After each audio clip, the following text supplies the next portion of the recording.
Doctor Babasaheb Ambedkar 3 warnings అన్న దాని గురించి ఒకసారి మీరు అందరూ చదవండి. ఆయన ఎటువంటి వార్నింగ్స్ ఇచ్చారు అన్నది. ఆయన మొదట ఏం చెప్పారంటే, రాజ్యాంగం అమలైన తర్వాత ఎక్కడా కూడా ప్రజలు హింసాత్మక మార్గంలో వెళ్ళకూడదు. ఆ తరువాత ఎటువంటి నిరసనలు కూడా ఎక్కడా కనిపించకూడదు. ఎక్కడైనా హింస ప్రబలినా, ఈ విధమైన నిరసన వాతావరణం కనిపించినా కూడా మళ్ళా మన రాజ్యాంగానికి ఆఘాతం కలిగింది అని మనమందరం కూడా జాగ్రత్తగా ఉండాలి అని ఆయన చెప్పారు. రాజకీయాల్లో ఎప్పుడైతే హీరో వర్షిప్ పెరుగుతుందో, ఆరాధనా భావం పెరుగుతుందో, ఆ రోజున మళ్ళా రాజ్యాంగానికి అఘాతం ఏర్పడుతుంది అని ఆయన చెప్పిన రెండవ వార్నింగ్. అంటే ఇప్పుడు చూడండి, పొలిటికల్ పార్టీస్ ఎక్కడ తీసుకున్నా కూడా ఒక వ్యక్తి మీద ఆధారపడి నడుస్తున్నాయి. ఎక్కడ ఏ ప్రాంతాల్లో చూసినా కూడా అలా కాదు. ప్రజాస్వామ్యంలో ఎప్పుడు కూడా అందరి అభిప్రాయాలు తీసుకుని నిర్ణయం తీసుకోగలిగితే అప్పుడు రాజ్యాంగం నిలబడుతుంది అని ఆయన చెప్పిన సంఘటన. ఈ ఎగ్జామ్లో మనం పాస్ అవుతామా లేదా, ఈ ఎగ్జామ్లో మనకు సీటు వస్తుందా లేదా, అటువంటి సందేహాలు ఉంటే ఏమవుతుందంటే మన బ్రెయినే మనల్ని నిరుత్సాహపరుస్తుంటుంది, మనలో ఒక భయాన్ని నిర్మిస్తుంటుంది. కాబట్టి మీరు ఎవరైతే కాంపిటేటివ్ ఎగ్జామ్స్కి ప్రిపేర్ అవుతున్నారో వాళ్ళు ఆల్రెడీ అనుకోండి, మీరు గ్రూప్ 1లో డిప్టీ కలెక్టర్గా వెళ్ళాలనుకుంటున్నారా, మీరు ఆల్రెడీ డిప్టీ కలెక్టర్లు అయిపోయాము అనుకోండి. అప్పుడు ఏమవుతుందంటే మీ మనస్సు, మీ మెదడు ఇవన్నీ కూడా ఆ దిశగా మిమ్మల్ని తీసుకువెళ్ళడానికి అది సహాయం చేస్తుంది. అందుకనే ఈ ఉదాహరణ చెప్పడం జరిగింది. కాబట్టి బీ ప్రిపేర్డ్. ఆల్రెడీ మీ ఆ కుర్చీలో కూర్చున్నాము అని చెప్పి మీరు ఎదగాలి. ఒక వ్యక్తి, ఇద్దరు వ్యక్తులు రాళ్లు కొడుతున్నారు. ఇద్దరు వ్యక్తులు రాళ్లు కొడుతూ ఉంటే వాళ్ళని వెళ్ళి అడిగారట, మీరు ఏం చేస్తున్నారు అని అడిగితే ఒక వ్యక్తి అన్నాడట, కనపడలేదా, నేను రాళ్ళు పగలగొడుతున్నాను అని అన్నాడట. రెండవ వ్యక్తిని వెళ్ళి మీరేం చేస్తున్నారు అంటే ఆ వ్యక్తి కూడా అదే పని చేస్తున్నారు. కానీ ఆ వ్యక్తి ఇచ్చిన సమాధానం ఏంటంటే, ఈ ఊరిలో ఒక మంచి లైబ్రరీ కడుతున్నారు, ఆ లైబ్రరీ కోసం, ఆ గ్రంథాలయం కోసం కావలసిన సామగ్రి ఏదైతే ఉందో, దానికి కావలసిన వస్తువులు ఏవైతే ఉన్నాయో దాన్ని నేను తయారు చేస్తున్నాను అని ఆ వ్యక్తి సమాధానం చెబుతాడనమాట. కాబట్టి ఈ రెండిటిలో చాలా వ్యత్యాసం ఉంది మీకు. ఒక వ్యక్తి రాళ్ళు పగలగొడుతున్నాను అని ఆ పని మీద అతనికి ఏమాత్రం ధ్యాస లేదు, రొటీన్గా చేస్తున్నాడు. రెండవ వ్యక్తి ఈ ఊర్లో వచ్చే గ్రంథాలయానికి నేను కూడా సహకరిస్తున్నాను అన్న భావనతో అతను అదే పని చేస్తున్నాడు. కాబట్టి మీకు గనక ఛాన్స్ ఇస్తే ఎవరి దగ్గర కొంటారు రాళ్ళు? మీరు మొదటి వ్యక్తి దగ్గర, రెండవ వ్యక్తి దగ్గర? రెండవ వ్యక్తికి దగ్గర. ఎందుకంటే అతను మనసు పెట్టి పని చేస్తుండడం వల్ల ఆ పని యొక్క నాణ్యత, ఆ పని యొక్క క్వాలిటీ బ్రహ్మాండంగా ఉంటుంది. కాబట్టి ఇందులోంచి మనం నేర్చుకోవాల్సిన అంశం ఏంటంటే, చేస్తున్న ఏ పని అయినా కూడా శ్రద్ధగా మనం చేస్తే ఆ పని బ్రహ్మాండంగా విజయంగా ముందుకు వెళుతుంది. కాబట్టి మీరు పరీక్షల కోసం ప్రిపేర్ అవుతున్నారని నాకు చెప్పడం జరిగింది. ఏ పని కోసం అయితే మీరు నిమగ్నమై ఉన్నారో ఆ పనిలో 100% మీరు నిమగ్నం అవ్వండి. అప్పుడు అద్భుతమైన విజయాలు మీరు సాధించగలరు. మనం చేస్తున్న పని మీద మనకు అభిమానం ఉండాలి.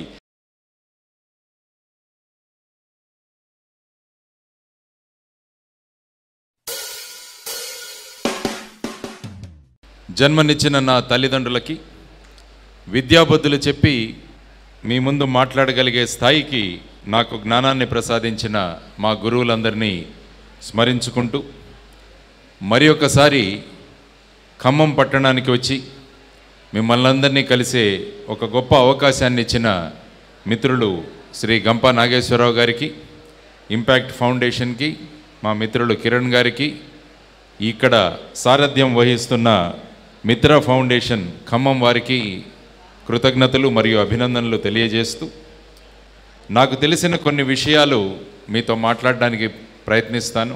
ఎందుకంటే చాలామంది గొప్ప వక్తలు నిన్నటి నుంచి మీతో అనేక విషయాలు మాట్లాడారు. ఆ తర్వాత మీ భవిష్యత్తు ఎలా ఉండాలి, భవిష్యత్తును మనం ఎలా రూపకల్పన చేసుకోవాలి, మనల్ని మనం ఎలా అభివృద్ధి చేసుకోవాలి అన్న విషయాల గురించి మాట్లాడే ప్రయత్నం నేను చేస్తాను. మీరంతా న్యూస్ పేపర్లు చదువుతుంటారనుకుంటాను. ముఖ్యంగా విద్యార్థులు మీ మొబైల్ ఫోన్స్, స్మార్ట్ ఫోన్స్లో కూడా ఈ మధ్య మీకు ఫ్రీగా న్యూస్ పేపర్లు కూడా డౌన్లోడ్ చేసుకునే అవకాశం ఉంది, చదివే అవకాశం కూడా ఉంది. కాబట్టి నేను అడుగుతున్న మీ ప్రశ్న ఏంటంటే, గత 2-3 రోజులుగా మీకు ఆసక్తి కలిగించిన, లేకుంటే మీరు చూసిన 1-2 న్యూస్ ఐటమ్స్ ఏంటి అని మేము తెలుసుకోవాలనుకుంటున్నాను మీ దగ్గర నుంచి. ఏ విధమైన న్యూస్ మీరు చదువుతారు, ఏ విధమైన న్యూస్ ఐటమ్స్ మిమ్మల్ని ఆకర్షిస్తున్నాయని నేను మిమ్మల్ని అడిగే ప్రయత్నం చేస్తున్నాను. కాబట్టి ఒక 3 విషయాల గురించి మనం ఇక్కడ చూసాం. మన ఇక్కడ రేంజ్ ఫారెస్ట్ ఆఫీసర్ గారి హత్య, అది చాలా ఖండించాల్సిన అంశం. ఈ విధంగా ఎందుకు జరుగుతోంది అన్నది కూడా మనం అందరం కూడా ఆలోచించాల్సింది. రెండవ ముఖ్యమైన విషయం ఆయన మాట్లాడింది, సుప్రీంకోర్టు వాళ్ళు ఎలక్షన్ కమిషన్ ఆఫ్ ఇండియాలో ఏ విధమైన మార్పులు తీసుకురావాలి అని కేంద్ర ప్రభుత్వాన్ని అడుగుతున్నారు. ఇది ముఖ్యంగా ఆకర్షించిన ఇంకొక అంశం. ఈ 2 అంశాలతో పాటు నేను చదివిన ఇంకొక అంశం గురించి మీతో మాట్లాడుతున్నాను. ఇప్పుడు ప్రపంచ వరల్డ్ కప్ మ్యాచ్లు జరుగుతున్నాయి, ఫుట్బాల్. ఈ ఫుట్బాల్ మ్యాచ్లు ఖతార్ అనే దేశంలో జరుగుతున్నాయి. ఇది ఆడియో రిలీజ్ ఫంక్షన్ కాదు ప్లీజ్. ఈ కేరింతలు పిల్లి కూతలు నో. ఖతార్ అనే దేశంలో ప్రపంచ ఫుట్బాల్ మ్యాచెస్ జరుగుతున్నాయి. అందులో జర్మనీకి జపాన్కి ఒక 4 రోజుల క్రిందట మ్యాచ్ జరిగింది. ఆ మ్యాచ్ అయిపోయిన తర్వాత జపాన్ దేశపు యొక్క అభిమానులు ఎవరైతే ఉన్నారో అక్కడ వారు ఆ మ్యాచ్ అయిపోయిన తర్వాత ఆ మొత్తం స్టేడియాన్ని క్లీన్ చేసేసి వాళ్ళు ఏ విధంగా స్టేడియం ఉందో అదే విధంగా స్టేడియాన్ని శుభ్రం చేసి వాళ్ళు మళ్ళా ఆ గేమ్ ఎవరైతే ఆర్గనైజ్ చేస్తున్నారో వాళ్ళకి ఇవ్వడం, తర్వాత జపాన్ దేశపు ప్లేయర్స్ ఎవరైతే ఉన్నారో వాళ్ళందరికీ కూడా స్టేడియంలో వాళ్ళకు ఒక రూమ్ ఇస్తారు. ఆ రూమును కూడా చాలా స్వచ్ఛంగా శుభ్రంగా చేసేసి వాళ్ళు వాళ్ళ దేశం యొక్క ప్రతీక ఏదైతే ఉందో అక్కడ దాన్ని ఉంచి వాళ్ళంతా వెళ్ళిపోయారు. ఇది నాకు ఈ 2 న్యూస్లో కాకుండా ఇంకొక న్యూస్ కూడా నన్ను ఆకర్షించింది. ఎందుకంటే ఒక దేశం యొక్క సంస్కృతి ఏంటి అని ఆ దేశంలోని ప్రజలు గనక ప్రతి ఒక్కరూ వాళ్ళ చర్యలలో వాళ్ళ దేశాన్ని గనక ప్రతిబింబింపజేయగలిగితే అప్పుడు ఆ దేశానికి గొప్ప పేరు వస్తుందని చెప్పేసి జపాన్ దేశస్థులు, జపాన్ దేశ అభిమానులు అక్కడ చూపించిన ఒక అద్భుతమైన విన్యాసం అది. కాబట్టి వాళ్ళందరికీ కూడా మనం అభినందనలు తెలియజేయాలి. ఎందుకంటే చేసే ప్రతి వృత్తిలో కూడా, చేసే ప్రతి పనిలో కూడా మనం చేసేది పేపర్ రోడ్డు మీద పడేస్తున్నామంటే మన దేశం గుర్తు రావాలి అక్కడ. అంటే ఎవరైనా బయట నుంచి చూస్తే ఈ విధంగా పడేస్తారా అని మన గురించి అడుగుంటారు. కాబట్టి మనం చేసే ప్రతి విషయం కూడా దేశాన్ని గుర్తు తెచ్చుకొని మనం చేయగలిగితే మన దేశం ఎంతో గొప్పగా అభివృద్ధి చెందుతుంది. ఆ అభివృద్ధి దిశగా వెళ్ళడానికి మీరేం చేయాలి అన్న దాని గురించి కూడా ఈరోజు మనం చర్చించుకుందాం. ఆ తర్వాత నవంబర్ 25 ఈరోజు నవంబర్ 25 యొక్క వైశిష్టత ఏంటి అని కూడా మిమ్మల్ని అడుగుతున్నాను. What is importance of November 25? November 25 యొక్క విశిష్టమైన మీ మనసుల్లో ఉన్న 1-2 అభిప్రాయాలు నేను కోరుకుంటున్నాను. 25 నవంబర్. ఎనీబడి? ఎస్, నేను మైక్ అక్కడ కొంచెం చూడండి అమ్మాయిలకి. 25 నవంబర్. ఒక్క నిమిషం.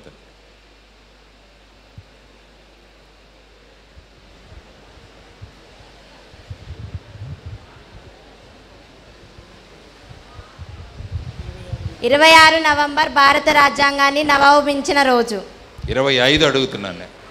26 రేపు 25th. 26 నవంబర్ 1949వ సంవత్సరంలో భారతదేశ రాజ్యాంగాన్ని మనం స్వీకరించాం. దాన్ని కాన్స్టిట్యూషన్ డే అంటాం. ఈరోజు 25 నవంబర్, దానికి సంబంధించిందే ఈరోజు కూడా. దాని గురించి ఎవరైనా అవకాశం? అమ్మాయి బాగా చెప్పింది. 26 November Indian Constitution Day, there is no doubt. ఇంకా ఎవరైనా? ఎస్. మహిళలపై జరిగే హింసకు వ్యతిరేక దినోత్సవం ఈరోజు. ఎస్, నవంబర్ 25 మహిళలపై జరుగుతున్న హింస ఏదైతే జరుగుతుందో దాన్ని వ్యతిరేకింపుగా మొత్తం ఇంటర్నేషనల్ స్టాండర్డ్లో, దాన్ని ఇంటర్నేషనల్ లెవెల్లో ఈ రోజున ఆ విధంగా మనం పాటిస్తున్నాం. ఇంకా ఎనీబడి ఎల్స్? ఎస్. శాకాహార దినోత్సవం. శాకాహార దినోత్సవం. ఎస్, శాకాహార దినోత్సవం. మహిళలపై జరుగుతున్న అత్యాచారాలకు విరోధంగా మనం అందరం నిలబడాలని గుర్తు చేసే రోజు. ఆ తర్వాత ఎనీబడి ఎల్స్? ఇంకెవరైనా? Physical education day, physical education November 25. వ్యాయామ విద్య అనేది ఫస్ట్ ఇంట్రడ్యూస్ చేసినది అయ్యా, వ్యాయామ విద్య దినోత్సవం. ఓకే.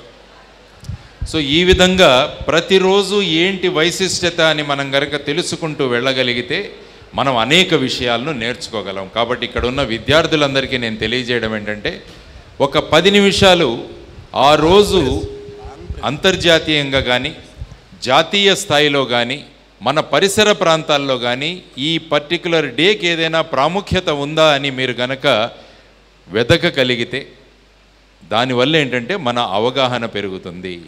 కాబట్టి వీటన్నిటితో పాటు 25 నవంబర్ యొక్క వైశిష్టత ఇంకోటి ఏముందంటే, 26 నవంబర్ కాన్స్టిట్యూషన్ని మనం అడాప్ట్ చేసుకున్నాము. 25 నవంబర్ రోజున డాక్టర్ బాబాసాహెబ్ అంబేద్కర్ గారు ఒక అద్భుతమైన ప్రసంగం చేశారు. ఒక అద్భుతమైన ప్రసంగం రాజ్యాంగం గురించి చేశారు. అందులో రాజ్యాంగం సరిగా అమలు అవ్వాలంటే ఈ 3 వార్నింగ్లు ఆయన ఇచ్చారు. ఆయన డాక్టర్ బాబాసాహెబ్ అంబేద్కర్ గారు 3 వార్నింగ్లు ఇచ్చారు మనందరికీ. ఈ 3 గనుక మన ప్రజాస్వామ్యంలో అమలు అవ్వకుంటే రాజ్యాంగానికి అమలుకు చాలా కష్టమవుతుంది అని చెప్పి ఆయన అన్నారు. కాబట్టి ఈరోజు మీ అందరికీ నేను తెలియజేస్తున్నది ఏంటంటే, ఈ కార్యక్రమం అయిపోయిన తర్వాత డాక్టర్ బాబాసాహెబ్ అంబేద్కర్ 3 వార్నింగ్స్ అన్న దాని గురించి ఒకసారి మీరు అందరూ చదవండి. ఆయన ఎటువంటి వార్నింగ్స్ ఇచ్చారు అన్నది. ఆయన మొదట ఏం చెప్పారంటే, రాజ్యాంగం అమలైన తర్వాత ఎక్కడా కూడా ప్రజలు హింసాత్మక మార్గంలో వెళ్ళకూడదు. ఆ తరువాత ఎటువంటి నిరసనలు కూడా ఎక్కడా కనిపించకూడదు. ఎక్కడైనా హింస ప్రబలినా, ఈ విధమైన నిరసన వాతావరణం కనిపించినా కూడా మళ్ళా మన రాజ్యాంగానికి అఘాతం కలిగింది అని మనమందరం కూడా జాగ్రత్తగా ఉండాలి అని ఆయన చెప్పారు. ఈరోజు జరిగిన సంఘటన, ఏసీఎఫ్ ఆయన శ్రీనివాసరావు గారిని హింసతో ఒక వ్యక్తిని చంపేస్తున్నారు అంటే మళ్ళా మనం రాజ్యాంగం పట్ల డాక్టర్ బాబాసాహెబ్ అంబేద్కర్ గారు ఇచ్చిన వార్నింగ్ గురించి మనం గుర్తు చేసుకోవాలి. ఈరోజు అనేక ప్రాంతాల్లో నిరసనలు తెలియజేస్తున్నారు. మన రైతులైతే ఆల్మోస్ట్ 1 సంవత్సరం ఢిల్లీ బార్డర్లో కూర్చున్నారు. మరి రాజ్యాంగం ఇలా ఉన్నప్పుడు కూడా ఇంకా నిరసనలు చేయాల్సిన అవసరం ఎందుకు కలుగుతోంది అని మనమందరం కూడా ఆలోచించాలి. ఇవి ఎందుకు కలుగుతున్నాయంటే, పాలకులు ఎవరైతే ఉన్నారో వారు ఏ విధమైన నిర్ణయాలు తీసుకుంటున్నారన్న దాని మీద ఈ నిరసనలు ఆధారపడి ఉంటాయి. కాబట్టి ఇది మొదటి వార్నింగ్ ఆయన ఇచ్చింది.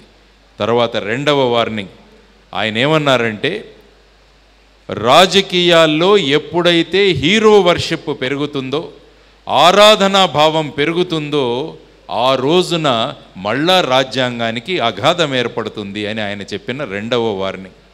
అంటే ఇప్పుడు చూడండి, పొలిటికల్ పార్టీస్ ఎక్కడ తీసుకున్నా కూడా ఒక వ్యక్తి మీద ఆధారపడి నడుస్తున్నాయి. ఎక్కడ ఏ ప్రాంతాల్లో చూసినా కూడా అలా కాదు. ప్రజాస్వామ్యంలో ఎప్పుడూ కూడా అందరి అభిప్రాయాలు తీసుకొని నిర్ణయం తీసుకోగలిగితే అప్పుడు రాజ్యాంగం నిలబడుతుంది అని ఆయన చెప్పిన సంఘటన. టేక్ ఫర్ ఎగ్జాంపుల్, మీరు చెప్పింది ఎలక్షన్ కమిషనర్ను ఏ విధంగా అపాయింట్ చేస్తున్నారని ఈరోజు సుప్రీంకోర్టు అడుగుతుంది.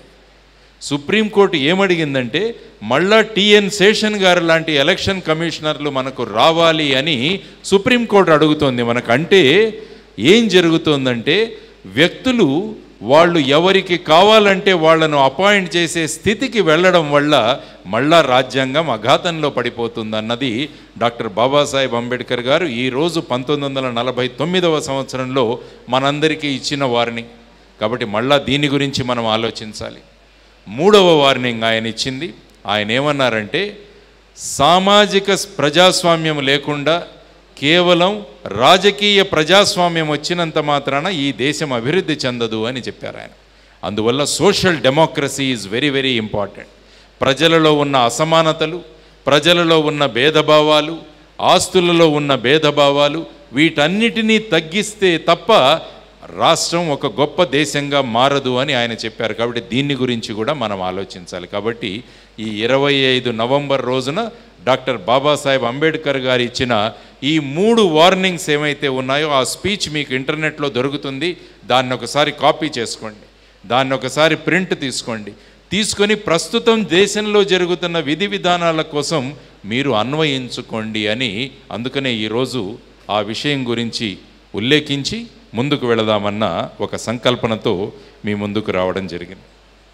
ముఖ్యంగా ఇంపాక్ట్ కార్యక్రమాల ద్వారా లీడర్షిప్ మీలో అభివృద్ధి చెందాలి, నాయకత్వ లక్షణాలు మీలో అభివృద్ధి చెందాలి అని చెప్పేసి గంపా నాగేశ్వరరావు గారు ఎప్పుడూ కోరుకుంటుంటారు.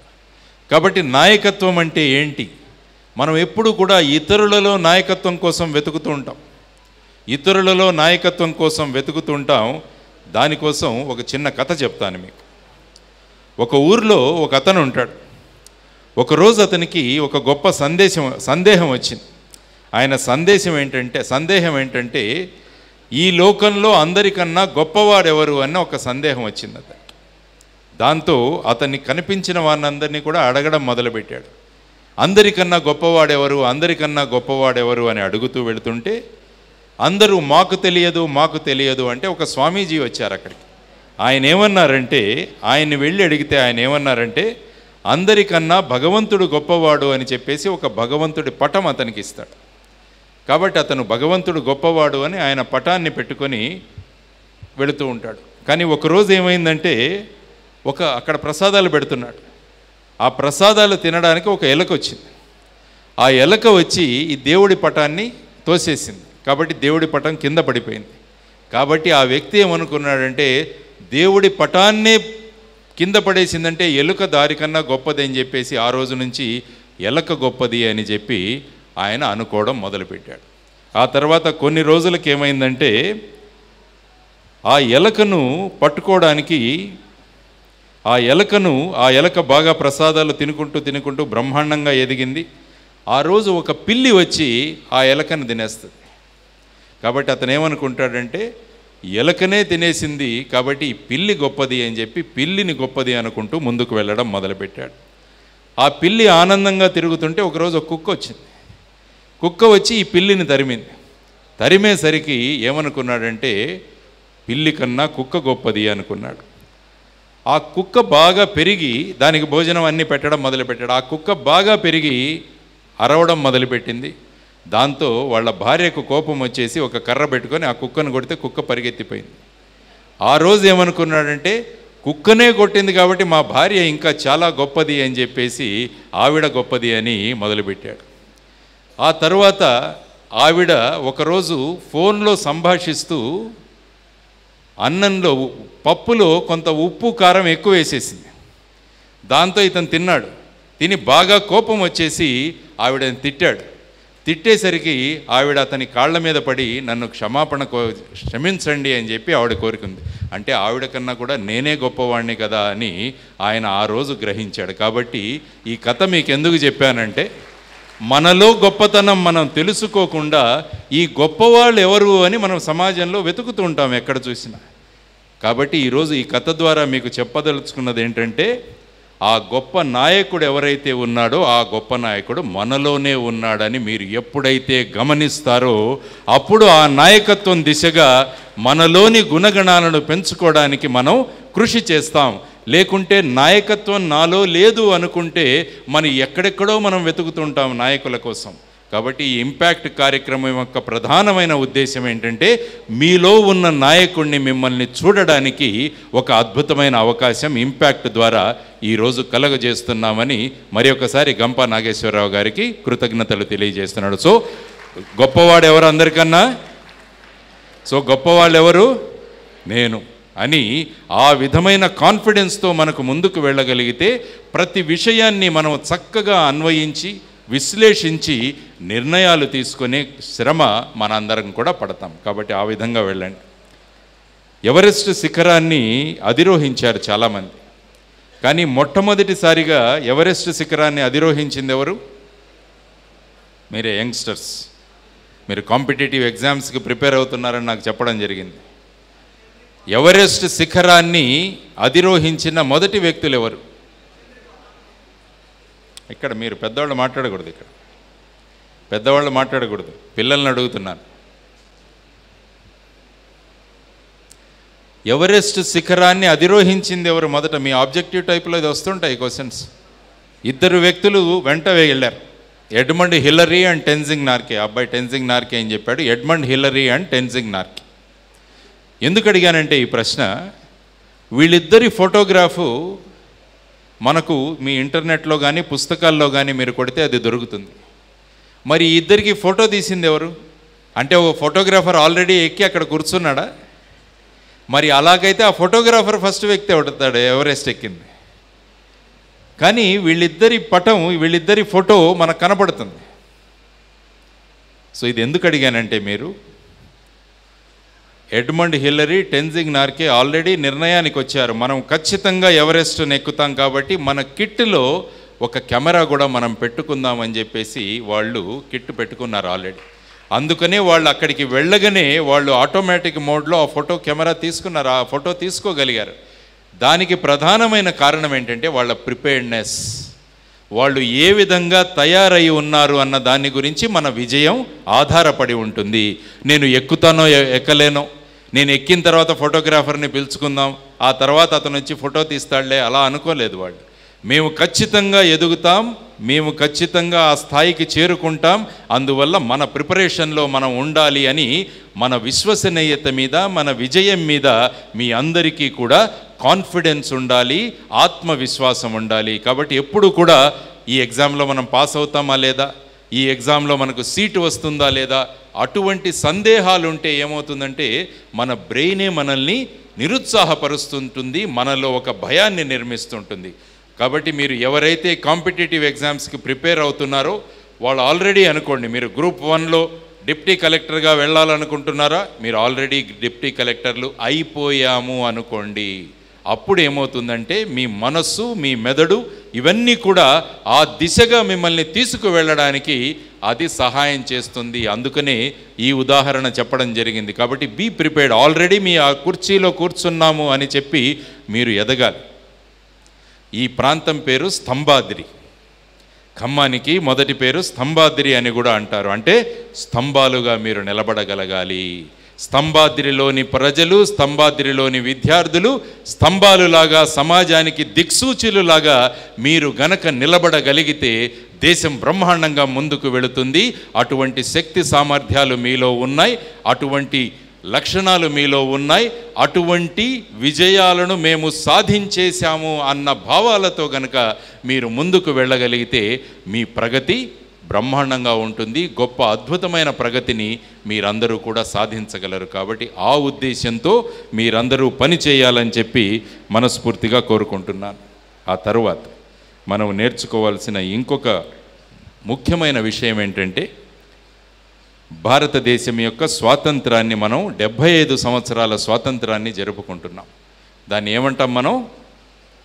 ఆజాదీ కా అమృత మహోత్సవం. ఆజాదీ కా అమృత మహోత్సవం మనం అందరము జరుపుకుంటున్నాం. కాబట్టి భారతదేశ స్వాతంత్రానికి 75 సంవత్సరాలు నిండిన సందర్భంగా ఆజాదీ కా అమృత మహోత్సవం జరుపుకుంటున్నాం. 1947వ సంవత్సరం భారతదేశానికి స్వాతంత్రం వచ్చినప్పుడు అర్ధరాత్రి నెహ్రూ గారు ప్రసంగం చేస్తూ ఏమన్నారంటే, at the stroke of the midnight when the whole world sleeps India will awake to life and freedom అన్నారు. అంటే ఆ సమయంలో భారతదేశం యొక్క పురోగతి, విజయం మన అందరి సమిష్టి అభివృద్ధి మీద ఆధారపడి ఉంటుంది అని నెహ్రూ గారు చెప్పారు. కాబట్టి ఇప్పుడు మనకు కావలసినది ఏంటంటే, మనమందరం కలిసి అభివృద్ధి చెందాలి. నేనొక్కడిని అభివృద్ధి చెందాలి అని ఎప్పుడు అనుకోకూడదు. మనమందరము అభివృద్ధి చెందుదామని ఎప్పుడైతే అనుకుంటామో అప్పుడు దేశం బ్రహ్మాండంగా ముందుకు వెళ్ళగలదు. కాబట్టి సమిష్టి కృషి అన్నది చాలా ముఖ్యమైన అంశం. ఇంకొక చిన్న విషయం చెప్తాను, ఎందుకంటే ముఖ్యంగా స్టూడెంట్స్ ఇక్కడ అందరూ ఉన్నారు కాబట్టి. ఒక వ్యక్తి, ఇద్దరు వ్యక్తులు రాళ్ళు కొడుతున్నారు. ఇద్దరు వ్యక్తులు రాళ్ళు కొడుతూ ఉంటే వాళ్ళని వెళ్ళి అడిగారట, మీరు ఏం చేస్తున్నారు అని అడిగితే ఒక వ్యక్తి అన్నాడట, కనపడలేదా, నేను రాళ్ళు పగలగొడుతున్నాను అని అన్నాడట. రెండవ వ్యక్తిని వెళ్ళి మీరేం చేస్తున్నారు అంటే ఆ వ్యక్తి కూడా అదే పని చేస్తున్నారు. కానీ ఆ వ్యక్తి ఇచ్చిన సమాధానం ఏంటంటే, ఈ ఊరిలో ఒక మంచి లైబ్రరీ కడుతున్నారు, ఆ లైబ్రరీ కోసం, ఆ గ్రంథాలయం కోసం కావలసిన సామగ్రి ఏదైతే ఉందో, దానికి కావలసిన వస్తువులు ఏవైతే ఉన్నాయో దాన్ని నేను తయారు చేస్తున్నాను అని ఆ వ్యక్తి సమాధానం చెబుతాడనమాట. కాబట్టి ఈ రెండిటిలో చాలా వ్యత్యాసం ఉంది మీకు. ఒక వ్యక్తి రాళ్ళు పగలగొడుతున్నాను అని ఆ పని మీద అతనికి ఏమాత్రం ధ్యాస లేదు, రొటీన్గా చేస్తున్నాడు. రెండవ వ్యక్తి ఈ ఊర్లో వచ్చే గ్రంథాలయానికి నేను కూడా సహకరిస్తున్నాను అన్న భావనతో అతను అదే పని చేస్తున్నాడు. కాబట్టి మీకు గనక ఛాన్స్ ఇస్తే ఎవరి దగ్గర కొంటారు రాళ్ళు మీరు? మొదటి వ్యక్తి దగ్గర, రెండవ వ్యక్తి దగ్గర? రెండవ వ్యక్తికి దగ్గర. ఎందుకంటే అతను మనసు పెట్టి పని చేస్తుండడం వల్ల ఆ పని యొక్క నాణ్యత, ఆ పని యొక్క క్వాలిటీ బ్రహ్మాండంగా ఉంటుంది. కాబట్టి ఇందులోంచి మనం నేర్చుకోవాల్సిన అంశం ఏంటంటే, చేస్తున్న ఏ పని అయినా కూడా శ్రద్ధగా మనం చేస్తే ఆ పని బ్రహ్మాండంగా విజయంగా ముందుకు వెళుతుంది. కాబట్టి మీరు పరీక్షల కోసం ప్రిపేర్ అవుతున్నారని నాకు చెప్పడం జరిగింది. కాబట్టి ఏ పని కోసమైతే మీరు నిమగ్నమై ఉన్నారో ఆ పనిలో 100% మీరు నిమగ్నం అవ్వండి. అప్పుడు అద్భుతమైన విజయాలు మీరు సాధించగలరు. మనం చేస్తున్న పని మీద మనకు అభిమానం ఉండాలి. నేను గ్రూప్ 1 పరీక్షలకు ప్రిపేర్ అవుతున్నాను, ఎస్, ఆ అభిమానం నాకు ఉండాలి. నేను వేరే పరీక్షలకు యూపీఎస్సీకి ప్రిపేర్ అవుతున్నాను, అభిమానం ఉండాలి. నేను ఆ పొజిషన్లో ఆల్రెడీ నాకు వచ్చింది, దాని ద్వారా ప్రజలకు సేవ చేస్తాను అన్న భావాలు మీలో ఉంటే మీ పనికి బ్రహ్మాండమైన విలువ కడుతుంది. స్వామి చిన్మయానంద గారి గురించి మీకు తెలిసి ఉంటుంది. స్వామి చిన్మయానంద అద్భుతమైన ప్రవచనాలు చేస్తారు. ఆయన్ను ఒకరోజు భక్తులు అడిగారట, స్వామి మీకు మాకు తేడా ఏంటి అని. మీరు చదువుతున్నారు, మీరు భోంచేస్తున్నారు, మీరు మాట్లాడుతున్నారు, కానీ మిమ్మల్నేమో ఇంత ఆదరణగా ప్రజలు చూసుకుంటున్నారు, మాకు ఆ ఆదరణ లభించట్లేదు అంటే అప్పుడు చిన్మయానంద్ గారు ఇచ్చిన సమాధానం మీ అందరికీ తెలియాలి. ఆయన ఏమన్నారంటే, నేను భోంచేసేటప్పుడు కేవలం భోజనం మాత్రమే చేస్తాను, నేను పుస్తకం చదివేటప్పుడు నేను పుస్తకం మాత్రమే చదువుతాను, నేను మాట్లాడేటప్పుడు నా కాన్సన్ట్రేషన్ అంతా కూడా నేను మాట్లాడే విషయాల మీద ఉంటుంది. కానీ మనమేం చేస్తాం? పుస్తకం కూర్చున్నప్పుడు వేరే దాని గురించి ఆలోచిస్తాం, సినిమాలో కూర్చున్నప్పుడు పరీక్షల గురించి ఆలోచిస్తాం. కాబట్టి దేని మీద మనం కాన్సన్ట్రేట్ చేయలేకపోతున్నాం, అందుకనే మనం ఎక్కడో వెనకబడుతున్నాం. కాబట్టి మీరు నేర్చుకోవాల్సిన ఇంకొక విషయం ఏంటంటే, ఏ పని చేస్తుంటే ఆ పనిలో 100% కనుక మీరు దృష్టి కేంద్రీకరించగలిగితే విజయాలు బ్రహ్మాండంగా దొరుకుతాయి. So concentrate on whatever you are doing. ఆటలు ఆడుతున్నప్పుడు ఆటల్లో మీరు కాన్సన్ట్రేట్ చేయండి, పుస్తకం చదువుతున్నప్పుడు పుస్తకం చేయండి, ఏదైనా ప్రసంగం వింటున్నప్పుడు ఆ ప్రసంగం మీద పెట్టండి. ప్రసంగం వింటూ వాట్సాప్లో ఏమైపోయింది, ఫేస్బుక్లో పొద్దునేదో మెసేజ్ పెట్టాం, దానికి ఎవరైనా థమ్స్అప్ పెట్టారా లేదా, లేకుంటే ఎవరైనా థమ్స్ డౌన్ పెట్టారా, వీటి మీద మనము కాన్సన్ట్రేట్ చేస్తుంటే ఏమవుతుందంటే only body presents but mind is absent. ఆ విధంగా ఉండడం వల్ల మనము కావలసినంత ప్రగతిని మనం ముందుకు వెళ్ళలేకపోతున్నాం. కాబట్టి the third thing what I want to tell you is concentrate on what you are doing, put your 100% on what you are doing. మనము చేసే పని మీద 100% కనుక మీరు కాన్సన్ట్రేట్ చేయగలిగితే విజయాలు మీ ముంగిట ఉంటాయి. మీరు వెళ్ళాల్సిన అవసరం లేదు, విజయమే మీ దగ్గరికి వస్తుంది. కాబట్టి ఆ విధంగా మీరు నేర్చుకోవాల్సిన ఇంకొక విషయం.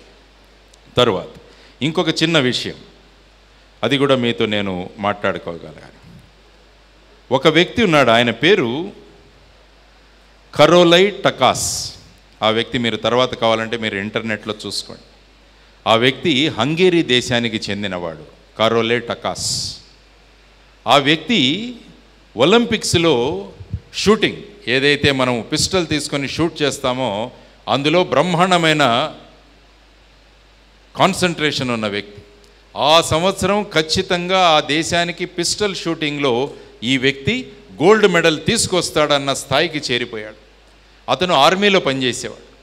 ఒకరోజు అతను ఆర్మీలో ఎక్స్ప్లోజివ్స్ అంటే పేలుడు పదార్థాల యొక్క ఎక్స్పెరిమెంట్ పిల్లలందరికీ చూపిస్తుంటే సడన్గా చేతిలోనే అది పేలిపోయి అతని కుడి చేయి మొత్తం కూడా వెళ్ళిపోయింది. అంటే ఒక 6 నెలల్లో ఒలింపిక్స్ ఉన్నాయి. ఆ సమయంలో అందరూ ఇతనికి గోల్డ్ మెడల్ వస్తుంది అని అనుకుంటున్న సమయంలో ఆ కుడి చేయి ఎగిరిపోయింది. మనలాంటి వ్యక్తులైతే ఆటోమేటిక్గా మనం కృంగిపోతాం. చిన్న విషయం జరిగినా కూడా మనలో కృంగుదల వస్తుంది. కానీ ఆ వ్యక్తి ఏ విధంగా కూడా కృంగిపోలేదు. ఆ రోజు నుంచి ఎడమ చేత్తో షూటింగ్ మొదలుపెట్టాడు. అతను ఎడమ చేత్తో షూటింగ్ మొదలుపెట్టి 1944వ సంవత్సరం 1948వ సంవత్సరం ఈ 2 సంవత్సరాల్లో జరిగిన ఒలింపిక్స్ ఏవైతే ఉన్నాయో వాటిలో మళ్ళా ఆ దేశానికి గోల్డ్ మెడల్ తీసుకొచ్చాడు కరోలై టకాస్. అంటే చూడండి, మన సంకల్ప బలం అంత గట్టిగా ఉంటే మనకు ఎన్ని అవరోధాలు వచ్చినా కూడా మన లక్ష్యం ఏదైతే ఉంటుందో ఆ లక్ష్య సాధన కోసం మన శరీరంలో ఉన్న ప్రతి అణువు కూడా మనకు సహకారం ఇస్తుంది అని చెప్పేసి ఆ మనిషి నుంచి మనం గమనించాలి. కాబట్టి చాలామంది పిల్లలు చిన్న ఫెయిల్యూర్ రాగానే డిప్రెషన్కు వెళ్ళిపోతుంటారు. ఆ తర్వాత ఏదో కొండంతా మన తల మీద పడిపోయినట్టు వాళ్ళు కొంతమంది ఇంకా సెల్ఫ్ కంట్రోల్ లేని వాళ్ళు చివరికి ఆత్మహత్యల దాకా కూడా వెళుతున్నారు. ఈ మధ్య రోజు పేపర్ చూస్తే పరీక్షలో ఫెయిల్ అయ్యాలని, లేకుంటే కాంపిటేటివ్ ఎగ్జామ్లో ఎక్కడో వెనకపడ్డామని పిల్లలు మీలాంటి యువతరం సూసైడ్స్ చేసుకుంటుంటే ఎంతో బాధ కలుగుతుంది మనకు. అటువంటి సందర్భంలో గుర్తు చేసుకోండి కరోలై టొకాస్ ఒక చెయ్యి పోయినా కూడా రెండవ చేతితో షూటింగ్ చేసి ఆ దేశానికి గోల్డ్ మెడల్ తీసుకురాగలిగాడు అంటే ఎంత డిటర్మినేషన్ ఉంది, ఎంత పట్టుదల ఉంది ఆ వ్యక్తిలో. కాబట్టి మన విజయానికి కావాల్సిన ఇంకొక సూత్రం పట్టుదల. దానికోసం అక్కడి దాకా హంగేరీ దాకా ఎందుకు వెళ్ళాలి, మన దగ్గర ఉదాహరణలు మనం మాట్లాడుకుందాం. ఒక అమ్మాయి నేషనల్ వాలీబాల్ ప్లేయర్ ట్రైన్లో ప్రయాణం చేస్తుంటే దుండగులు వచ్చి ఆ అమ్మాయి చేతిలో పర్సు లాక్కొని ఆ అమ్మాయిని రైల్వే మీద తోసేస్తే ఆ అమ్మాయి 2 కాళ్ళు తెగిపోతే ఆ అమ్మాయి జైపూర్ ఫుట్ ఆ 2 కాళ్లకు పెట్టుకొని చిన్నగా ప్రయత్నిస్తూ చివరికి హిమాలయాలను ఎక్కింది. మౌంట్ ఎవరెస్ట్ ఎక్కిన మన అరుణిమా సిన్హా మన డిటర్మినేషన్కి ఒక గొప్ప ఉదాహరణ. కాబట్టి ఎప్పుడైనా ఈ విధమైన భావాలు మీలో వస్తే, ఎక్కడో మిమ్మల్ని కుంగదీస్తుంటే ఇటువంటి కథలు మీరు చదవండి, ఇటువంటి వ్యక్తుల యొక్క జీవిత చరిత్రలు చదవండి. దాని నుంచి అద్భుతమైన మోటివేషన్ మనకు వస్తుంది. కాబట్టి వాళ్ళే అంత కష్టపడి చేస్తే ఇదెంత అన్న ఒక చిన్న ధోరణిలో మీరంతా కూడా మీరు ముందుకు వెళ్ళగలరు అని మీకు చేస్తున్న ఇంకొక చిన్న ప్రతిపాదన. ఆయన టొకాస్ అన్న వ్యక్తి 48 and 52, ఇందాక 44 అన్నారు, 44లో జరగలేదు ఒలింపిక్స్, 48 and 52లో ఆయనకు గోల్డ్ మెడల్ వచ్చింది. ఇది మనం గమనించాల్సిన ప్రధానమైన అంశం. ఆ తర్వాత జీవితంలో లక్ష్యాలు కూడా చాలా ముఖ్యమైన విషయం. జీవితంలో మనకు లక్ష్యాలు ఉండాలి, గోల్స్ ఉండాలన్నది కూడా ఒకటి. హార్వర్డ్ స్కూల్లో 1 సంవత్సరం ఒక విద్యార్థులకు, మీలాగా కూర్చున్న విద్యార్థులందరికీ పేపర్లు ఇచ్చి మీ జీవిత లక్ష్యాలు ఏంటి రాయమని ఇచ్చారట. ఇస్తే అందులో కేవలం 25% మంది మాత్రమే మా జీవిత లక్ష్యాలు ఇవి అని రాశారట. 75% వాళ్ళ జీవిత లక్ష్యాలను రాయలేకపోయారు అక్కడ. ఆ తర్వాత 25 సంవత్సరాల తర్వాత మళ్ళా వాళ్ళందరిది ఇలాంటి సమావేశం జరిగిందట. ఆ సమావేశంలో చూస్తే ఆ 25% ఎవరైతే వాళ్ళ లక్ష్యాలను నిర్ధారించుకున్నారో వాళ్ళు మిగతా 75% యొక్క ఆదాయం తీసుకుంటే దానికి 100 రెట్ల ఆదాయం వీరందరూ కూడా సంపాదిస్తున్నారట. దానికి ప్రధానమైన కారణం అడిగితే, సరి అయిన సమయంలో మన జీవిత లక్ష్యాలను మనం ఎప్పుడైతే ఫిక్స్ చేసుకుంటామో జీవితం ఆ విధంగా సుగమంగా మనం వెళ్ళగలం. కాబట్టి చిన్నపిల్లలు మీ అందరికీ నేను చేస్తున్న విధానం ఏంటంటే, రైట్ యువర్ గోల్స్. మీ జీవిత లక్ష్యాలు ఏంటి అని రాయండి. ఆ లక్ష్యాలు ఎప్పుడైతే మీరు రాసుకున్నారో ఆటోమేటిక్గా మీ దినచర్య ఆ లక్ష్యాల సాధన విషయంగా మిమ్మల్ని ప్రోత్సహిస్తూ ఉంటుంది. కాబట్టి చాలామంది విద్యార్థులు నన్ను అడుగుతుంటారు, సార్ మా జీవితంలో మేము గోల్స్ ఎలాంటివి పెట్టుకోవాలి, ఏ విధమైన లక్ష్యాలు పెట్టుకోవాలి అని నన్ను అడుగుతుంటారు. దానికి అబ్దుల్ కలాం గారు చెప్పిన గోల్స్ ఏవైతే ఉన్నాయో అవి నాకు బాగా నచ్చుతాయి. ఆయన ఏమన్నారంటే, మీ మొదటి లక్ష్యం జీవితంలో ఏముండాలంటే, అమ్మా నాన్నలు ఒకరోజు మిమ్మల్ని దగ్గరికి తీసుకొని భుజం తట్టి శభాష్రా, శభాష్ అమ్మ, మన ఇంటి పేరు నిలబెట్టావురా అని మీ అమ్మా నాన్నలు మీతో అనగలగాలి. అది మీ నెంబర్ 1 గోల్ అవ్వాలి అని ఆయన అంటుంటారు ఎప్పుడు. 2వ లక్ష్యం జీవితంలో, నేను ఏ స్కూల్లోనూ ఏ కాలేజీలోనూ నేను చదువుతున్నానో ఆ స్కూల్కి కాలేజీకి నేను ముఖ్య అతిథిగా వెళ్ళాలి అన్నది మీది 2వ లక్ష్యం కావాలి. I should go as a chief guest to the school or college in which I'm studying. ఇది 2వ లక్ష్యం కావాలి. మీరెప్పుడు కూడా మీ ఫేస్బుక్లో 1000 ఫ్రెండ్స్ ఉన్నారని చెప్పి మిమ్మల్ని చీఫ్ గెస్ట్గా పిలవరు మీ కాలేజీలో. ఇన్స్టాగ్రామ్లో నేను ఇన్ని వీడియోలు పోస్ట్ చేశామని అందుకు చీఫ్ గెస్ట్గా రమ్మని మీ స్కూలు కాలేజీ మిమ్మల్ని ఎవరిని పిలవరు. జీవితంలో విజయాలు సాధించిన వాళ్ళని ముఖ్య అతిథులుగా మీ స్కూల్స్లో కాలేజీగా పిలుస్తుంటారు. కాబట్టి ఆ దిశగా మీరు గోల్ పెట్టుకోండి. 3వ లక్ష్యం మన అబ్దుల్ కలాం గారు ఎప్పుడు చెబుతుంటారు, మన సంతకాలు ఆటోగ్రాఫ్లుగా మారాలి అని చెప్పేసి ఆయన ఇచ్చిన 3వ లక్ష్యం మీ అందరికీ. మనం సంతకాలు ఎక్కడ పెడుతుంటాం? ఆధార్ కార్డు కోసం, పాన్ కార్డు కోసం, పాస్పోర్ట్ కోసం, హాల్ టికెట్ కోసం, వీటిలకు సంతకాలు పెడుతుంటాం. ఆ సంతకాలు పెట్టాల్సిందే. కానీ మీరు పెరిగి పెద్ద అయిన తర్వాత ఏ విధమైన కోరిక మీలో ఉండాలంటే, నా సంతకం ఆటోగ్రాఫ్గా మారాలి. నేను ఎక్కడైనా వెళుతుంటే ఒక 10 మంది వచ్చి వాళ్ళ పుస్తకాల్లో ఆటోగ్రాఫ్లు ఇవ్వండి అని చెప్పి మిమ్మల్ని అడిగే స్థాయికి మీరు ఎదగాలి అని మనసులో అనుకుంటే, మనము ఏది సంకల్పిస్తామో ఆ సంకల్పన దిశగా మనం ముందుకు వెళ్ళగలము అన్నది మీరు నేర్చుకోవాలి. కాబట్టి నేను చెబుతున్న 5వ విధానం ఏంటంటే, డిసైడ్ యువర్ గోల్స్.